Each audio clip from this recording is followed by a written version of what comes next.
اور حضور صلی اللہ علیہ وسلم نے فرمایا جس کا مفہوم ہے کہ اس وقت اپنی تلواروں کو پست کر دینا اور اپنی تلواروں کو توڑ دینا، ان کی نوکوں کو توڑ دینا اور گھروں میں بیٹھ جانا۔ یہ مختلف روایات کا خلاصہ ہے۔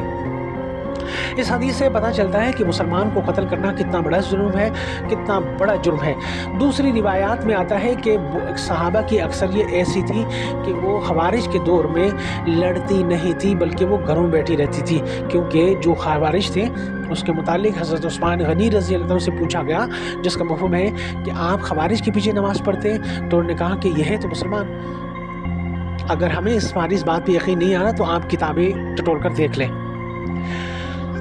یہاں پر ہم ابصار عالم صاحب کو صرف یہ بتا دینا چاہتے ہیں کہ ابصار عالم صاحب جتنا اپنا پروپیگنڈا تیز کر کے وہ چلا رہے تھے اور جس طرح توہین آمیز الفاظ میں بات کر رہے تھے، اس وقت وہ وسکی اور برانڈیڈ اور شراب کی تصاویر بھی لے لیتے اور دکھاتے کہ یہ شراب افغانستان کی بنی ہوئی ہے اور اس کا یہ ثبوت ہے۔ لیکن یہ کہنا کہ مجھے ایک شخص نے بتایا اور اس نے مجھے کہا کہ میرا نام نہیں لینا اور اتنی شراب آتی ہے، سوال یہاں پر یہ پیدا ہوتا ہے کہ یہ شراب کیا آسمان سے ہو کر آ رہی تھی یا یہ زمین کے فاصلے کو طے کر کے آ رہی تھی؟ پوری دنیا، کیا پاکستان نہیں بلکہ پوری دنیا میں یہ قانون ہے کہ آپ کے سرحدی علاقوں پر نہ صرف کسٹمز کے بلکہ لا انفورسمنٹ سیکورٹی ایجنسیز کھڑی رہتی ہیں، ایگزٹ اور انٹری پوائنٹ پر اسپیشلی۔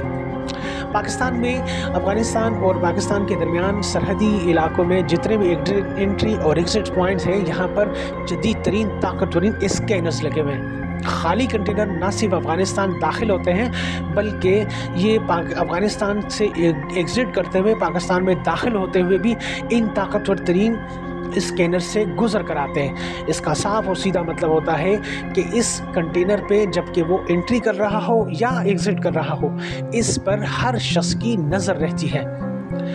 آپ اگر کسی بھی علاقے میں جائیں، وہاں پر آپ اگر اپنا کیا کہتے ہیں اسکینرز یعنی کسی بھی قسم کا ہو، مثال کے طور پر اگر آپ اپنا جسم اسکین کروانا چاہ رہے ہوں تب بھی وہاں پر آپ دیکھ سکتے ہیں کہ ایسے طاقتور ترین اسکینر بھی ہیں کہ آپ کی جسم میں ایک شریان بھی آپ کو دکھا دیں گے۔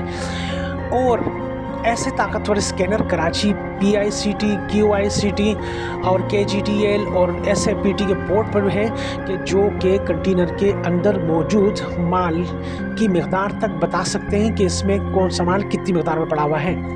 یہ اسکینرز اس سے زیادہ طاقتور ترین کنٹینر پاکستان حکومت کے بارڈر پر لگے ہوئے ہیں، جہاں پر وہ ایگزٹ اور انٹری پوائنٹس میں ہر چیز کی تفصیلات دکھا رہے ہوتے ہیں۔ ایسا کیسے پاسبل ہے کہ افغانستان سے فریش فوڈز پاکستان میں داخل ہو رہا ہے اور کارٹنوں کے اندر شراب اور وہ بھی دیسی رکھی ہوئی ہے، اور اس کنٹینر کو کسٹم حکام اکثر اوقات شبہ پڑنے پر فزیکلی چیک بھی کر رہے ہوتے ہیں، اور اگر حالات خراب ہو جائیں، حالات خراب ہو یا معاملات ویسے بھی اگر کوئی کسی کو وارننگ دے کہ کچھ بھی ہو سکتا ہے تو اس میں فوری طور پر تمام کنٹینرز کو فزیکلی چیک کیا جاتا ہے۔ ہم ابصار عالم سے یہ پوچھتے ہیں کہ کیا آپ نے یہ بھی بتایا ہے کہ آپ کے وہاں پر سیکورٹی افراد کھڑے رہتے ہیں وہ شراب کو آنے کی اجازت دیتے ہیں؟ اور ہم اسے تیسری بات یہ پوچھتے ہیں، پاکستان میں لاکھوں ڈالرز کروڑوں ڈالرز کا شراب سیل ہو رہا ہوتا ہے اور یہ سارا شراب بیرونی ملک امریکہ اور یورپ سے آ رہا ہوتا ہے۔ افغانستان کا شراب، افغانستان میں تو پہلے شراب ہے ہی نہیں، کیونکہ افغان ٹرانزٹ میں جب نیٹو کی حکومت، نیٹو کے افواج وہاں پہ بیٹھی ہوئی تھی، اس وقت شراب صرف نیٹو کے لیے الاؤ تھا، وہ بھی پاکستان گورنمنٹ کی اجازت سے افغانستان میں انٹری ہوتا تھا، اور یہ شراب کی بوتلیں پاکستان میں بھی اسی کنٹینر سے نکال کر سیل کی جاتی تھی، اور آج بھی سفارتخانوں کو یہی شراب پاکستان گورنمنٹ کی طرف سے پرمٹ جاری کیا جاتا ہے، کیونکہ وہ سفارتکار ہے اور ان کو اجازت ہے، کیونکہ وہ غیر مسلم ہے، ان کو اجازت اسپیشلی استثناء حاصل ہوتا ہے۔ آپ جس شراب کی بات کر رہے ہیں، آپ نے پروگرام میں ایک تصویر بھی نہیں دکھائی. اب کل کو آپ بناوٹی ایک تصویر لے کر آؤ گے اور پھر آپ کہو کہ یہ افغانستان کی شراب ہے، اور ایک لمبی چوڑی کہانی. اور ہمیں سب سے زیادہ دکھ اس بات پہ ہوا کہ آپ علماء کو بدنام کر رہے ہو، اس کے ساتھ ساتھ اسلام کو بھی بدنام کر رہے ہو. اور آپ روزانہ یہ ویلاگ نہ صرف آپ کر رہے ہو بلکہ ایسے اینکر پرسن بھی مجھے معلوم ہے جس میں جاوید چودھری کا بھی نام ہے، جو کہ افغانستان طالبان کو بدنام کرنے کے پیچھے اسلام اور علماء کو بدنام کرنے کے چکر میں لگے ہوئے ہیں. آپ اس چیز میں تفریق بھی نہیں کرتے، آپ الفاظ کا چناؤ بھی اچھا نہیں کرتے. آپ مکمل اسلام کو نئی نوجوان نسل جو سوشل میڈیا سے چپکی رہتی ہے ان کے ذہن میں زہر گھول رہے ہوتے ہیں. آپ ان کو اسلام سے متنفر کر رہے ہوتے ہیں، اسلام کے بہترین اور اچھے اصولوں سے متنفر کر رہے ہوتے ہیں. لیکن آپ یہ نہیں بتاتے کہ ایران سے لاکھوں کروڑوں ڈالرز کا تیل بھی اسمگل ہوتا ہے اور یہ پاکستان کے ہر شہر میں مل جاتا ہے. لیکن چونکہ آپ کے ایجنڈے میں یہ چیز شامل نہیں ہے اور آپ کو اس چیز کا ٹاسک نہیں دیا گیا، تو اسی وجہ سے آپ ایرانی تیل کی بات بھی نہیں کرتے. آپ کو اس بات کا بخوبی علم ہے کیونکہ آپ ایک صحافی ہے، اور صحافی پاکستان کے کسی بھی کورنر میں جا کر چیز چیک کر سکتا ہے. ویسے بھی چیک کرنے کی کوئی ضرورت نہیں، کسی بھی آدمی کو بھیج دو کہ یار فلاں چیز وہاں سے لے کر آؤ، ان کو فوراً مل جاتی ہے. آپ کو نہیں پتا کہ پاکستان میں ایران سے کروڑوں اربوں ڈالر کا تیل آتا ہے، وہ پورے پاکستان میں اسمگل ہوتا ہے. لیکن چونکہ وہ ایجنڈے میں شامل نہیں ہے، اس کے آپ کو پیسے نہیں ملتے.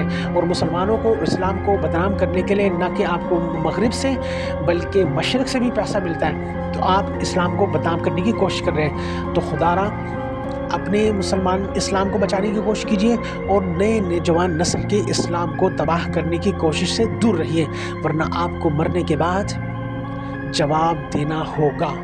عوام اس چیز کو سمجھتی بھی ہے اور سنتی بھی ہے، اور اس چیز کو نئی نسل نہ سمجھتی ہے اور نہ ان کی سمجھ میں آ سکتا ہے، کیونکہ آئے روز ہمارا مین سٹریم میڈیا بھی اسی چکر میں لگا ہوا ہے کہ وہ طالبان اور افغانستان طالبان کی آڑ میں مسلمانوں کو بدنام کرنے کی اسپیشل کوششیں کر رہا ہے اور اسلام کی ایسی تصویر دکھا رہا ہے جس سے نئی نوجوان نسل اپنی علماء سے دور ہوتی جا رہی ہے. خدا را اس فعل سے دور رہیے. آپ خوارج اور مسلمانوں میں تفریق پیدا کرنے کی کوشش کیجیے اور ذرا الفاظ خوبصورت استعمال کیجیے.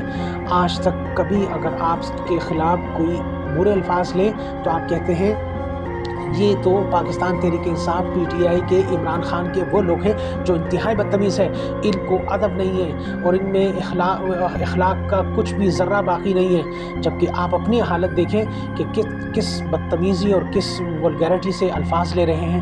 مطلب میری سمجھ میں یہ نہیں آتی کہ آپ جیسے پڑھے لکھے لوگ بھی جہالت کے انداز میں بات کر رہے ہیں اور خوب ہر چیز کو سمجھتے جانتے ہوئے، اور پھر علماء پر یعنی طالبان پر افغانستان پر یہ جھوٹا الزام لگاتے ہوئے کہ جی وہ $2 بلین کا شراب بنا کر بیچتے تھے. تو آپ کی ایجنسیاں کیا سو رہی تھی؟ آپ اس چیز کو دیکھیں کہ آپ افغانستان طالبان کو بدنام نہیں کر رہے بلکہ اپنی سیکورٹی ایجنسیاں، اپنے کسٹم حکام اور اعلیٰ لا انفورسمنٹ ایجنسیز کو بھی بدنام کر رہے ہیں کہ وہ ان کے ناک کے نیچے کروڑوں ڈالرز کا شراب پاکستان اسلام آباد میں سیل ہو رہا تھا.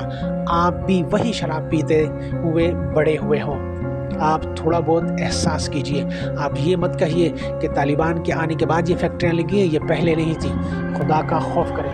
افغانستان میں طالبان کا نام اسلام کے ساتھ بھی جڑا ہوا ہے. افغانستان طالبان خوارج ہوں گے لیکن آپ اس چیز کو بھی بہتر سمجھتے ہیں کہ ان کی شخصیت اسلام سے بھی جڑی ہوئی ہے. آپ ذرا الفاظ کو خوبصورت جامہ دیں. یہ ملا کے الفاظ مولوی حضرات بھی آپ بول سکتے ہیں، لیکن آپ کا یہ مولوی حضرات بولتے ہوئے منہ ٹوٹتا ہے. ہم نے آپ کو بتایا کہ حدیث کے مطابق کسی مسلمان کو قتل کرنا اتنا ناروا کام ہے، اتنا ناجائز کام ہے کہ حضور صلی اللہ علیہ وسلم نے فرمایا کہ ایسا وقت آتے ساتھ ہی اپنے ہتھیار توڑ دو اور گھروں میں بیٹھ جاؤ کہ کسی مسلمان کو قتل کر سکو. قتل کر دو. ہم اتنے اس کے مخالف ہیں، لیکن یہ جس طرح سے پروپیگنڈا آپ کا اس وقت جاری ہے، اس کے تانے بانے آخر میں اسلام کی مخالفت پر نکلیں گے، اور آپ کی عمر اس وقت قریب قریب میں، انسان کے مرنے کا کیا بھروسہ؟ آپ نے مرنے ساتھ آپ کو جواب نہیں دینا، جو آپ اتنی غلط اور الٹے سیدھے اور پروپیگنڈا باتیں کرنے، اور آپ اس میں ساتھ میں ملا رہے ہیں کہ جی میرے پاس تو مکمل رپورٹ ہے اور میرے پاس تو اتنے بڑے بڑے دستاویز ہیں، لیکن میں نام نہیں بتا سکتا، میں اس برانڈیڈ شراب کی شکل بھی نہیں دکھا سکتا، کیونکہ وہ سارے یورپ اور امریکہ سے آئی ہوئی ہے۔ ہمیں تو صرف اسلام کو بدنام کرنا ہے، مسلمانوں کو بدنام کرنا ہے، علماء کو بدنام کرنا ہے۔ تو خدا را ان چیزوں سے دور رہیں، نوجوان نسل کا ذہن تباہ کرنے کی کوشش نہ کریں۔ شکریہ، اللہ حافظ۔